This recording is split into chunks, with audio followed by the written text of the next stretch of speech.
शहीद राहुल जी ने और खड़गे साहब ने और साथ में रंधावा साहब भी थे। हमने सबने तय किया है कि हम भारी जोश और ऊर्जा के साथ दिल्ली से लौटे हैं। सब हम एक हैं, किसी तरह का हमारा मतभेद नहीं है। हमारे पार्टी में सब संतुष्ट है। और जो आदरणीय मुख्यमंत्री अशोक गहलोत जी और कांग्रेस की सरकार ने जो जन कल्याणकारी योजनाएं लागू की है, उससे पूरा राजस्थान ही नहीं पूरे भारत के अंदर डंका बज रहा है। क्योंकि जिस तरह से ओपीएस है, आज पूरे भारत में कर्मचारी जो है ओपीएस मांग रहा है।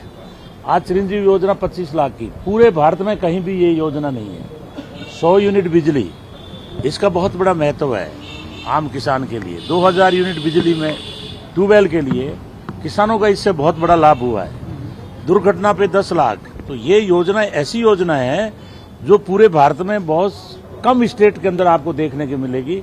और इन्हीं योजनाओं को लेकर के हम लोग जनता में जाएंगे। और इसके अलावा जो केंद्र सरकार की गलत नीति के कारण महंगाई जबरदस्त बढ़ गई, बेरोजगारी जबरदस्त है। आज सेना के अंदर लोग 17 साल में भर्ती होकर 21 साल में रिटायरमेंट की बात कह रहे हैं। इन्होंने बैंकों को दिवालिया कर दिया, संवैधानिक संस्थाएं सारी बेच दी। इन सारी बातों को लेकर के जनता में भयंकर आक्रोश है और इन बातों को लेकर के हम लोग जाएंगे। आजकल मोदी जी जाते हैं उससे पहले ही लोग समझ जाते हैं कि ये हम मोब लिंचिंग की बात करेंगे, हिंदू मुसलमान की बात करेंगे, महंगाई पे नहीं बोलेंगे। आज वो बीकानेर है, लेकिन उनका स्पीच पहले ही पता है कि वो बोलने वाले क्या है। महंगाई पे एक शब्द नहीं बोलेंगे, राफेल पे एक शब्द नहीं बोलेंगे, बेरोजगारी पर एक शब्द नहीं बोलेंगे। वो मात्र जो है हिंदू और मुसलमान के दंगे कैसे हो, कैसे आग लगे, इस बारे में ज्यादा बात करते हैं। क्योंकि हम ये बीकानेर में हम ये चाहते हैं कि मोदी जी ये केंद्र सरकार से जो है हट जाए। ये केंद्र सरकार में बैठने के लायक नहीं है। इन्होंने पूरे देश को डुबो दिया, देश को तोड़ने में लगे हुए हैं, हिंदू मुसलमान की साजिश कर रहे हैं, दंगे कराने की साजिश करते हैं। तो हमारा तो मानना है कि जितना जल्दी सत्ता से ये हटेंगे उतना ही इस देश में आराम आएगा। बीकानेर को क्या चाहिए मोदी जी से, आप क्या डिमांड करते हैं? ये बीकानेर में मोदी जी से कोई उम्मीद नहीं है। मैं तो मोदी जी से अपील करता हूं कि आप सांप्रदायिकता का जेर घोलना बंद कर दो, लोगों को शांति से रहने दो। जो कांग्रेस सरकार ने विकास किया है, अगर मोदी जी कोई वास्तव में ही प्रधानमंत्री इस देश के होते या रियल में कोई विचार की या सोच की बात करते, तो इस कांग्रेस की विचारधारा को आगे बढ़ाते हुए वो कोई बेरोजगारी पे बात करते, वो महंगाई पे बात करते। आज जो है इतना भ्रष्टाचार है केंद्र सरकार में कि इससे पहले सारे प्रतिपक्ष के नेता जितनी भी सरकारें हैं, चाहे वो ममता जी हो, चाहे केजरीवाल हो, चाहे दूसरे स्टेट हो, सब कह रहे हैं कि इस प्रधानमंत्री से भ्रष्ट प्रधानमंत्री आज तक हमारे देश में कोई नहीं आया। आज राहुल गांधी को लेकर भी फैसला आने वाला है गुजरात हाई कोर्ट में। देखिए राहुल जी, आप जानते हैं कि उस परिवार से है जिन परिवार ने अपना बलिदान दिया है। इंदिरा गांधी जी हंसते हंसते उनको गोलियों से छलनी कर दी, लेकिन उन्होंने परवाह नहीं की, लेकिन देश को नहीं टूटने दिया। राजीव गांधी को बम से उड़ा दिया, लेकिन उन्होंने परवाह नहीं की। ये इंदिरा गांधी के पोते हैं राहुल गांधी। अगर ये मोदी और जो तानाशाह बनकर के जिस तरह से कोर्टों को दबाव में लेके फैसले करवा रहे हैं, अगर ये बड़ी से बड़ी सजा देंगे, उसको राहुल गांधी जी भी हम लोग सहन करने को तैयार हैं। और हम कार्यकर्ता, हम जहां राहुल गांधी का पसीना बहेगा, हम खून बहाने के लिए तैयार रहेंगे। ये रोज पटा ढा रहे मुख्यमंत्री जी और नई घोषणाएं कर रहे हैं। सुगातों का पिटारा आज से खुलने वाला है, इससे आपको लगता है माहौल बन रहा है जनता के बीच में, इनाम भी बांटेंगे? देखिए गहलोत साहब जो है आए दिन नई से नई घोषणाएं कर रहे हैं और लागू कर रहे हैं।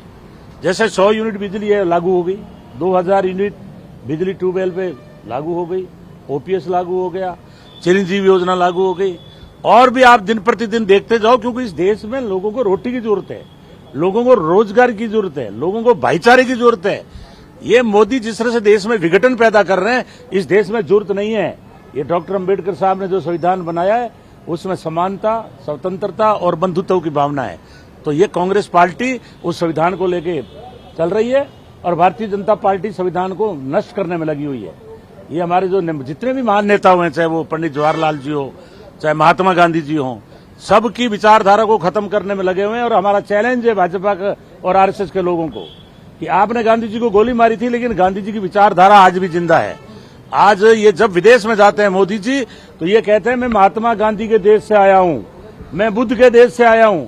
ये सावरकर का वहां नाम ही नहीं लेते। इसलिए आप मान के चलिए कि 2023 में कांग्रेस के नेतृत्व में पुनः सरकार बनेगी स्टेट में, और 2024 में ये मोदी और जो तानाशाह बन गए, मोदी और अमित शाह, इनका सूपड़ा साफ करके और केंद्र में राहुल गांधी को प्रधानमंत्री बनाएंगे। पायलट यूनाइट होते दिख रहे हैं तो बीजेपी में खलबली है। वसुंधरा राजे समेत कई नेताओं ने दिल्ली बुलाया। आपको लगता है कि अब जो है ना वसुंधरा आगे बढ़ाना पड़ सकता है बीजेपी को? देखिए, जहां तक गहलोत साहब और सचिन जी की बात है, ये पार्टी एक विचारधारा की पार्टी है।